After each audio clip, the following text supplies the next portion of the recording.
Ng was inspired to kidnap, torture, and murder young women by the John Fowles novel The Collector. So there's this 1963 novel named The Collector about a lonely man who kidnaps a young woman and keeps her locked in his basement, convinced she'll eventually fall in love with him. Most people read it as a disturbing psychological thriller and move on with their lives. But Leonard Lake and Charles Ng, well, they read it almost as if it was an instruction manual. This happened back in the 1980s. Lake was this survivalist guy obsessed with preparing for nuclear war, while Ng, who you can see here with the thick rimmed glasses that seem, and I'm generalizing a bit here, to be a signature psycho look. Sorry to all my thick framed glasses people, didn't mean to diss you there.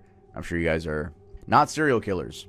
Well, he was a former Marine with a rather troubled past, and when they found each other, they created something absolutely horrifying. Lake became completely obsessed with the book and started calling his plan Operation Miranda, named after the kidnapped woman in the novel. He built a concrete bunker on his remote California property, complete with hidden rooms, two-way mirrors, and a list of rules for what he calls his M-ladies. Let me read a few for you. I must be ready to service my master. I must never speak unless spoken to. I must never show disrespect, either verbally or silently. I must obey immediately and without question or comment. So as you can imagine, this was more like an SA torture chamber.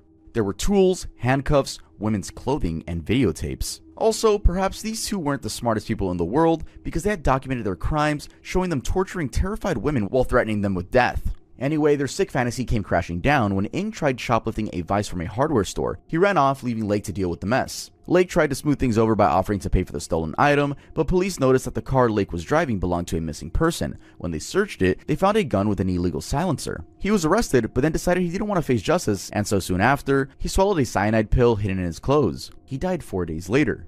Police went over to their house and found over 40 pounds of human bone fragments buried around the property. While they could only confirm 11 murders, investigators believe the actual count could be as high as 25 victims.